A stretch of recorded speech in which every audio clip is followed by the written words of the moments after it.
car is loaded. My name's Danny Taylor.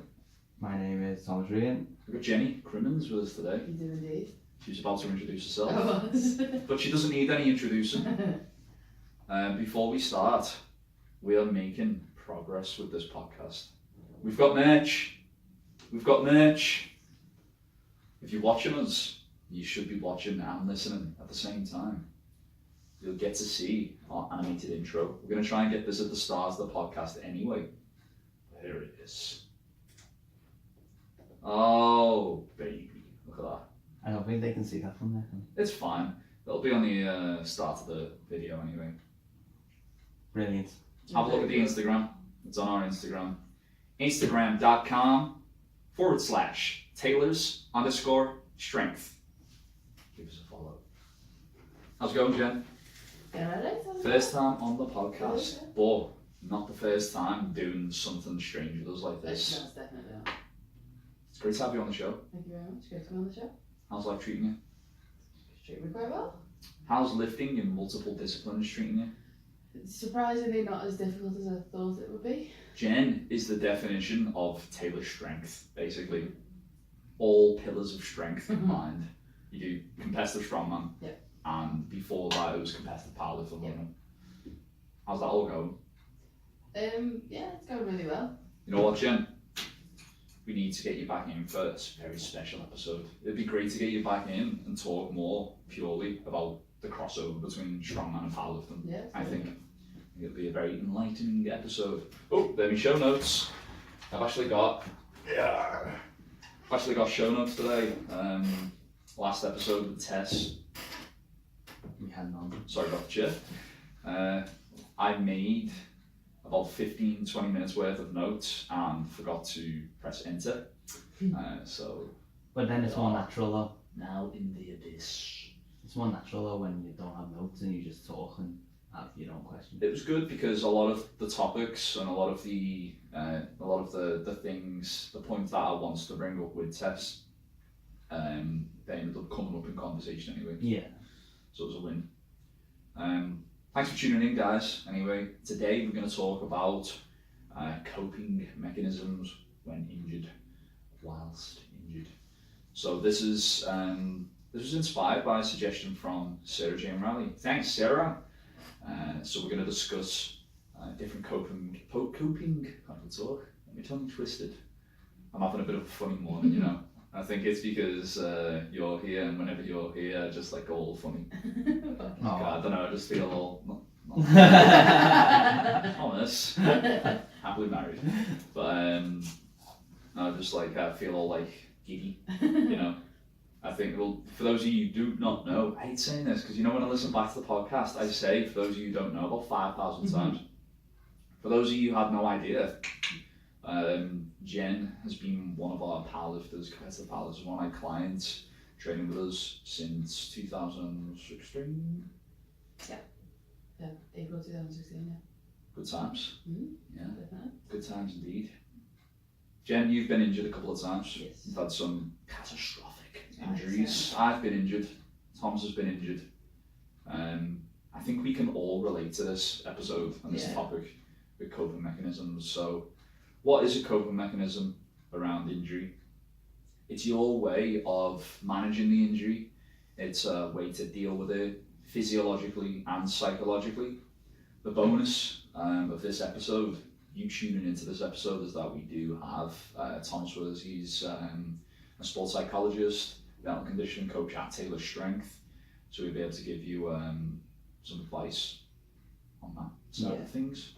Well, Jen's going to be able to speak from her experience as well. I was going to say, I've just worked with Jen with injuries, and so yeah, you see what worked for you and what other things that I've got to say. Tell us a little bit more about your injuries then, Jen, and a time where you've had to come up with a strategy to deal with it better. What have been the best coping mechanisms for you surrounding injury? For me personally, obviously depending on the injury and how bad it is, working around it as best as I can is what works for me. Completely stopping and doing nothing just drives me a bit mad, to be honest. So I think that's the worst thing you can do, isn't it? Is yeah. stop and do none. That's one of the notes I made there, was just a lot of people get injured and then to just roll over and like that's it then. You know? So definitely the worst thing you can do. Yeah, definitely. Like there's been a few, like I've had some problems with the sort of the front of my shoulder, and bench has been a struggle and things with it. So we've worked together and come up with different things to do. Even if it's just pulling back on bench or doing, you know, different types of things to make sure that I can still train and not exacerbate it, or you know, completely wreck my shoulder. But then obviously worse injuries, tore my glute last year. Last year it was, when I first started. I was only here a week or two and you... Yeah, I think it was the first time I met you in the gym. I was like collapsed to the floor screaming. So that was a year ago? Yeah. About when you started? Yeah. Oh, hang on, wasn't like your first day? Yeah, it was there, it was near my first day, Yeah, it was... That's fantastic.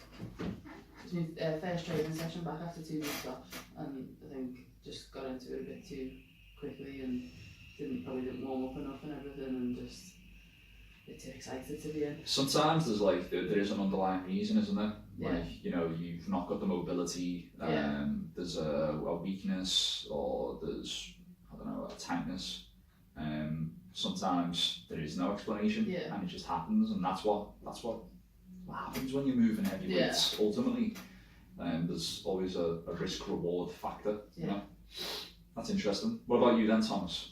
In terms of injuries? Injuries, yeah. I've only had one major injury, and I think I don't know what it was because I didn't go to the doctors about it. Is this the groin thing from a couple of weeks ago? No. Right. That's a niggling injury. That's always been there. Still an injury? Yeah. No, a major injury I got when I was in university, like when I was down in Bristol, and I don't know if I tore my glute, but I got a big sharp pain right down my leg, like sciatica kind of pain. Yeah. But then I couldn't walk on it, so I don't think it was a nerve pain. I think it was an actual muscle. It could have been a torn glute.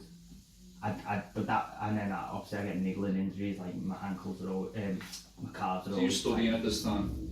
Yeah. That was for your masters in sports psychology? Yeah.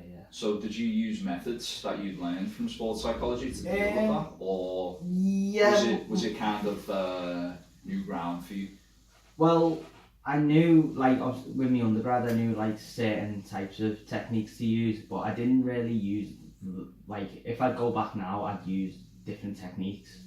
I just use more physiological stuff, like you know, ice pack and heat and rest, stuff like that. I didn't really do that much psychological work, if that makes sense. But now I'd be completely different. If I got a major injury, I'd do it completely different, and I reckon I'd come back stronger than I did when I tore my, well, I don't think I tore my glute, but whatever I did to my glutes. That's interesting. So what do you guys think about the importance of physiological and psychological resilience when it comes to coping mechanisms when you're injured? I think do you think both are equally as important? Yeah. Yes, definitely. And with like the psychological side of it, I think people neglect it too much. I agree. They don't. And like, I remember my old lecturer, she helped people from Bath Rugby, I think it was, or Bristol Rugby. And basically what happened was he did his ligaments in, come back, then when he got physically fit, and he said to the coach, he's like, I'm not ready. Like, psychologically, I'm not ready, even though he was 100% fit. Yeah. And he went out on the field and did his same ligaments again. The next game, even though he was 100% fit, psychologically he wasn't there, and he got injured again. Just checking the distance there, the old trumpet. Sometimes you change position when you're doing this sort of thing because you're so used to moving around and using your body language, not just being very capable, but when you are doggy. Terrible. Sound like Arnie then. That's really interesting. I couldn't agree more from a psychological standpoint. I've been injured many times. I'm probably the most injured person in this room right now. Probably one of the most injured people in the gym as well. And I guess that's kind of the way it goes when you're the coach as well. Yeah. It's sad to say, really. I guess that's why, like, I'll always be a better coach than I ever will be an athlete, because I've made all the mistakes, you know, and I know like what to do to program for you guys to avoid that, or do enough mobility work, what to do when injury occurs as well. And I think for me personally, one of the main factors with like coping mechanisms when you're injured is just being able to employ patience. I think that's really important. Yeah, definitely. People think that it's just going to be a temporary thing, or that they're going to be able to jump straight back in, do the same exercise, or like, you know, live the life the same way they normally do, or train the same way they normally do, and you've just got to you've got to work around it as best you can, like you said earlier with yours, and I'm sure you've been the same. I know when I've been injured in the past, it's like, okay, what can I do to prevent this from happening in the future? So I'm looking at it from like an objective point of view. I'm not trying to get emotional about it. It's just like, okay, it is what it is. I can't change what's happened now. So what can I do to best deal with the situation right now, and to make the next few weeks or the next few months with the recovery process even better and more refined. So I think patience is important in that respect, and I think having writing down or sitting down with your coach or whoever it is, do it with yourself. Just like get a piece of paper and write down like a strategy as well. Write down your goals. The goals, and like be able to manage and micromanage the injury better, not just from a physiological standpoint, but from a psychological standpoint as well. I think people can do more harm when they let it get to them on like a psychological level, even more, and they'll think that all the progress is gone. It's like they're gonna have to start from scratch again. But just try and flip that negative into a positive. It's an opportunity for you to learn more about injury, and to learn more about why you got injured for a start in the first place. And so that helps with like accountability as well. People are quick to, I feel, point the finger and be like, oh, it's because of the equipment I used, or it's because of my coach, or it's because I didn't sleep well last night because my partner was tossing and turning, or whatever it is, you know what I mean. But ultimately, you've got to be responsible for yourself. Don't get me wrong, there's can be some circumstances where you might have a bad coach giving you, some bad advice where they're telling you to push on, but there's blatantly something wrong. There's like you're moving dysfunctionally, or I don't know, he knows that you've not loosened off and has not said to you, right, have you done your mobility today or something like that. But even then, I do feel like you've got to be accountable, especially when it comes to powerlifting. I was going to say, even if you know, if you're blaming extrinsic factors, you got to know at that time as well when you're lifting that weight, you must have in the back of your head, oh, it's not feeling right today, or oh, I didn't do this, I didn't do that. Sometimes, and you need, some people don't listen to the bodies. I think that's a major part of it as well. If you're getting like niggling injuries and you don't listen to the body, I think that's a massive factor. It's a good point you brought up there, and I think that's why I'm so damn injured, just because I've not listened to my body over the years, and it's because I'm just like naturally a really stubborn person, and I've got this really stupid mentality of like grind and work hard, and it's just like it's ingrained, it's programmed in. So I'll feel something and I'll just push through, and I still do it now. Until it's too late. I'm not powerlifting as much anymore because of it, although the kind of dynamic of my training's changed recently, so I'm just a bit of a mess, but I hold my hand up, it's my own fault, like I accept that it is, but at the same time I don't feel like I'm ever going to change. Would you like say that you regret not, when you got these niggling injuries, would you regret like not stopping there and then and listening to your body? In a way I'm glad, because it's been like a hard lesson for me to learn, and they're typically the best lessons learned. I find, and just in life in general as well. Yeah. I can use that knowledge as well, and pass that on to my clients, and I can be the bad example, if you like, and don't end up like me, guys. Make sure you warm up correctly. If if it's not feeling good today, then come and let me know. Feedback to me. And the difference with having a coach there to look after you as well is that like you're constantly feeding back, and you've got another set of eyes on you. I'm a bit of a lone wolf when I train, so I've got no one to. What are you smirking about? What? That's just no one can say that lone wolf without me thinking about The Hangover anymore. Wolfpack. I love it. Is it Alan who said that? Yeah. Great. We digress. Basically what you're saying is do what you say and not what you did. Do what I say, not what I do. Yeah. Which is why you won't see many videos of me lifting. No, I mean, yeah, I'm just stubborn, so don't do what I've done.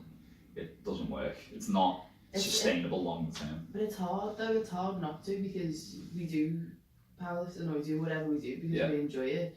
So the thought of not being able to do it because of what at the time feels like a tiny little thing, it's hard to go, oh, I'll lay off because I've twinged this, when actually it's not a big deal. But at the back of your mind, it could become a big deal if you do carry on. Yeah. So that's interesting. So what sort of things do you do now then to address injury, prehab, rehab, sports massage, things like that? What's part of your strategy? So I do a hell of a lot more mobility than I ever used to, and I do it on days where I'm not powerlifting, whereas I used to just do it before sessions. So I could progress a certain amount with stretches and things, but then there was I wouldn't be powerlifting from Thursday till Monday, so then there's 3 days there where I'm not stretching whatsoever, so I'm stiffening up again, come back in on the Monday, and actually I've lost all that progression. So I do it a lot more. As you mentioned, sports massage, I see Danny Staples from Taylor's sports massage as often as I can. He's obviously become a lot more popular recently, how dare he? He's a man in high demand. He is. So I can't get a session with him until December. Ridiculous. December? Last time I had a massage off Danny was about a year ago, maybe a year and a half ago. I just tickled. But no, very hard man to get hold of. Hopefully we'll be seeing more of them soon. But that's interesting, Jim. What about you then, Thomas? What's part of your strategy when it comes to coping mechanisms and just trying not to get injured in general? I tried different avenues and use different things to see what works for my body. So I do like yoga. I try yoga to try and become more flexible. I've done like resistance bands and putting into the joints and doing all that sort of stuff. Stretching. Yeah, and then just very effective. And just stretching, to be honest. Foam rolling. And just anything that can keep me, like if I feel like I've got a knot somewhere, I'll just try and roll it out and try and get all these factors are overlooked, aren't they? When you start lifting weights, people just want to lift and get PBs. Look at me last year, I had no mobility whatsoever when I first came here, and then and this is you're a mess. And the thing about learning as well is a really big thing, like learning different techniques and different avenues to go down. But interesting stuff. I find as well, in terms of being able to cope with being injured, just like being accepting of your circumstances. Like you're injured, there's nothing you can do about it. I find people who struggle with coping being injured tend to be in denial about being injured. And I think that's where I've struggled over the years as well. I'm kind of in between. It's like, okay, I know I'm injured, but I'm also in denial about how serious it is. So it's a bit of a double-edged sword in that respect. I think from a psychological point of view, that's just because your body's like fighting change. Your body doesn't like change, so it wants to stay in a pattern or a routine. So once you get injured, your routine blows out the water because you have to do something different. So that's from a psychological point of view. You need to just be accepting, like you said, of you being injured, like mindfulness. really. Has there ever been a time where, so for you, Jen, has there ever been a time where you've not been able to accept being injured, or if you are ever injured, is there ever a short period of time where you're like, this isn't happening? Like, I think with me, it's less not being accepting that I'm injured and more being sort of fixating on what I could have done to not be injured, rather than just, I've accepted that I'm injured, but rather than that being the end of it, right, okay, I'm injured and let's move on. It's, well, I wouldn't be injured now if I'd have done this, and if I'd have done that, this wouldn't have happened, and if I'd have tried this, it wouldn't have happened. So it's trying to stop that side of things, because it's not helpful. Like, the injuries happened, nothing I'm going to do now is going to stop the injury from happening. So that's interesting. Do you tend to think about the thing, you said you tend to think about the things you could have or should have done? Yeah. So it's a little bit of regret then, isn't it? Definitely, and it's not even necessarily there's something that, I should have done or I could have done better. I could have done everything, perfectly to what I was always doing, and it still happened. Yeah. But then I'll still be thinking, well, maybe I should have just held that stretch for another 5 seconds. Just stupid things come into your mind. And I think it's important to be able to move beyond the negative in that respect. Yeah. So how would you do that? Because you've got all these negative thoughts in your mind, the regret sinks in. Yeah. So how do you move past that negative? I think over the time of it happening again and again, and me just being miserable about it, I just kind of came to the conclusion one day of, just snap out of it basically, and every time it starts happening, just give myself a bit of a slap and say, it doesn't matter, it's happened, you're not going to change anything, so fixating on all this stuff is just ridiculous. It's like a vicious circle, isn't it? Yeah. It just makes it worse. Sounds like my mindfulness seminar. Yeah. So if you didn't listen to episode 3, we spoke about mindfulness and sports psychology and different things, the techniques you can use, visualization and stuff like that. So that must play a massive part, especially for like elite athletes. Yeah, I think mindfulness is a key thing to coping with injury. Yeah. To be honest, I think like when Jen was saying, I could have done this, I could have done that, but at the end of the day, it doesn't matter now. Yeah.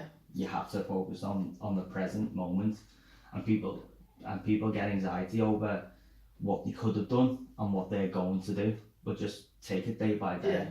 Elite athletes, I think, say if someone gets a broken leg or an ACL injury, they need, it's going to take months and months for them to cope with that, and they'll just take it day by day. I don't think they'll be focusing on, of course in a way they'll be focusing on getting back to play, but more so they'll be focused on, I need to do my rehab today, I need to do this, I need to do my session today, and go home, eat, recover, and then I think they'll take it day by day instead of thinking in the future or thinking about the past. So for people who aren't at that elite level, then you'd recommend that physiological and psychological strategy, write down piece of paper, what are the things you can do to get past this, move beyond the negative, so to speak. Okay, that's interesting.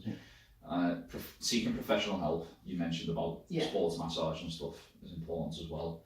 When injured, I do believe that it's important to seek professional help for acceptance as well, and just so you know what is going on. Yeah. I think prime example, Wilfred Dunn. Yeah. 16 years, really bad low back pain. Had been once or twice to try and get it diagnosed, and it was just like, oh, you need to stop lifting, because 15, 16 years ago it wasn't as common. Like GPs were still like, just take the ibuprofen. I mean, they kind of still like that now, but it's more mainstream to be like lifting weights and stuff now, because there's more ladies and stuff doing it. But point I was trying to make was, one of our powerlifters, Will, he didn't go for like a second opinion, or didn't push it, did he? He didn't push it. Once he'd went for the initial diagnosis, he was just like, oh, okay, and then just cracked on. 15, 16 years later, he's still having these problems. I think he ended up in a wheelchair at one point. Love that story he tells. In the airport, and ruined his holidays in a wheelchair for his entire holiday. It's really bad. It's funny when Will tells it, because it's Will, isn't it? I'll have to get Will on the show. That'll be great. Just imagine poor Sarah pushing her along with the airport. Yeah, She like must pushing have them like that. been- She must have been mortified. So he goes, because we're training quite intensely at this point. He's training for like the British Championships as well. He goes and gets a second opinion. He ends up getting I think the physio, whoever he's seen wasn't happy. He gets I think he demanded MRI. Yeah, he did, yeah. Just because it got to the point where like all of us, like I was on his case from day one. Yeah. But like I think he went to see Staples. Staples was like, you need to get this sorted. Yeah. Like there's not more I can do. It's illegal now. Something along those lines. And it turned out anyway, he got his MRI results back. He had 2 bulging discs and a degenerative end plate, so basically fucked. So yeah, make sure you go and get professional diagnosis. And Definitely. if you do truly believe there's something wrong and the doctor's just like, oh, a bit of ibuprofen, get a second opinion. Go and see a sports massage therapist. Go and see a physio. Push for like an MRI. Yeah. If you're genuinely concerned about whatever it is you've got. And I think the worst thing for a lot of people is not knowing, and that's a negative coping mechanism, not a positive coping mechanism. Yeah. I was gonna say, like one of my jobs is to help with intrinsic motivation. So you know, people are in denial. You get stubborn, like you were saying, and when I was speaking to him, he was like, "Oh, I don't really want to get it done." I was like, "Why don't you need to get it done?" Blah blah blah. So people, you need to like getting a second opinion. It gives them more clarity, yeah, definitely, and it shows them a way to stop being stubborn. Just get it sorted. Yeah. I think that's a really big thing as well. It's like, even if when you do get a second opinion, you'll know then, and it's not just you being stubborn, that you actually have clarity, like you were saying. But it is important. It's a bit of vindication as well, isn't it? You know your own body, and if you know you're injured and your doctor's saying, "Oh no, you're fine, just take some anti-inflammatories," and you're like, "No, this is a serious injury." Yeah. Go and get a second opinion. And I'm going to reel off my injuries anyway. I'm not proud. Have we got enough time? I think I don't know, you know. skip forward about 17 minutes. Let me get me what's it called? The big fucking massive book of knowledge. What is it? Encyclopedia. Like an encyclopedia of injuries, or what's Big black book. Yeah, what is it called? Like an Almanac. almanac. Let me get me almanac. I don't know why I had that in my mind. I'm not encyclopedia. Such is life. Okay. I've had 14 separate knee dislocations. That started when I was younger and I was playing football, Sunday league. Good times, getting scouted, playing defence. Went to clear the ball at the same time. Someone else went to hit the ball. He was much bigger and stronger. My leg snapped back, kneecap popped out. Horrendous. And it kept happening because it was weak. Went to physio and stuff when I was a kid, you know. That wasn't nice. On the sticks a few times, on the crutches a few times as well. So that's where the strong triceps come from. Yeah, so I've done it both times. Jiu-jitsu, never done it lifting weights because you're static. It's always like something dynamic, so I can't really do contact sports because of that. But touch wood, not done it for 3 years. Nearly 4 years now. Last time it happened was a heroic moment. It actually happened 3 years ago today, and I hope I'm not like tripping myself up here. I'm not jinxing myself. But yeah, I just popped into Mackey's to go to the toilet because I was out and about with one of my mates, and literally the floor was a bit slippy. Foot went one way, hips went the other way, and my knee went. And I was just like, can't believe this, because it hadn't happened for years. Yeah.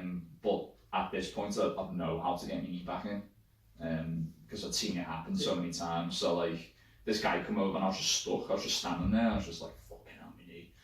And some guy come over and he was like, can I help you? I was like, yeah, just like take me whole weight. So you come behind me, come under my arms, and I grabbed my knee and just pulled it back in. Oh. But the relief was just immense. Never felt relief like that before. Oh, no. You know, like when like when you get like a bad tooth out, and it's just like, oh, thank Yeah, God for that. I do, yeah. Like, just very good. Thomas is having a bad time with his teeth at the minute, aren't you, mate? Yeah. But Does that count as an injury? no, I was going to say that's an episode for another time. Yeah. Getting teeth out's the worst. Yeah. I'd honestly rather dislocate my knee than get teeth out. Yeah. Just throwing it out there now. Toothache is the worst pain. If you know of a worse pain, leave a comment below. Toothache? Than toothache. Ah. Jen? Worse pain than toothache?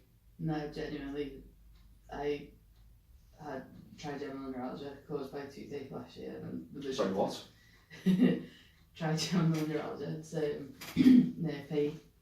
Your trigeminal nerve is in your face. Comes all the way down. And it comes from your forehead, under your eye, and I down feel your the pain already. Oh, that's disgusting. I had an infection that And that comes from one of your teeth? yeah, the infection was like here. And it come all the way up? Yeah, it was like mess with the nerve. Disgusting. That's why I had to get my two out, because my whole fucking face was infected. Yeah, I got my wisdom. And it was coming up here. Wisdoms are coming through. It was the ones that were... Oh, so you got space for your wisdom now? they're coming through, yeah. It was nice. Left one's not there yet, but the right one's coming through. What gives? We digress. Yeah. Slightly. So the knees, that was fun. But there is a will, there is a way, you can still lift. After that, let's see, lower back injuries, which I've not had diagnosed, which I should probably go and get diagnosed, but 100% bulging disc. That was probably from when I attempted the 220 sumo pull. After attempting a 117 bench, my first, I think it was the first competition in the 83 kilo class. It was your first competition. Yeah. And I got injured. Yeah. That was the last time I had a good comp. Yeah. You need to go and get that sorted. Probably should, but I'm not lifting anymore, am I? It doesn't matter. Doesn't matter, you need to get- yeah. You need to go and get things diagnosed. Yeah, you tell them, Will, you got, yeah. I don't want to lecture. I'm going to listen back to this and I'm going to be like, yeah, I'm going to get this sorted. And let me finish. Leave me alone. Yeah, 100% got bulging disc. You know, you just know. Yeah. I mean, if you powerlift, you've probably got a bulging disc. Sorry guys, bit of a bombshell there. Torn rotator cuff. A couple of injuries from jiu-jitsu. The knees are the worst, like, but at the moment, touch wood, are the best they've been since I've stopped squatting. Well, not stop squatting, but just stop squatting 5 days a week. Yeah. I'm squatting for powerlifting. There's a bunch, like, there's a lot of like ones with my hands as well, wrists. This is mainly from jiu-jitsu. Spraining like me wrists. I have sprained ankles, it's quite common. Broken toes, dislocated thumbs. Yeah. Just a mess. Yeah, pain in like my traps and my neck, and like sometimes I can't turn my head. But This is not good, you know. no, I'm an absolute mess. Absolute mess. I think you need to Do go as to I like say, full not as body I do. MRI. I know, yeah, full body MRI. You might have like It's not a good idea. nerve pit. You might have like a what's called at the top of your I'm fine now. Oh, you're fine Yeah, now? I'm fine now. The low back hurts sometimes, but that's because I'm getting fucking launched about on the mat a couple of days a week, so, or at least once a week.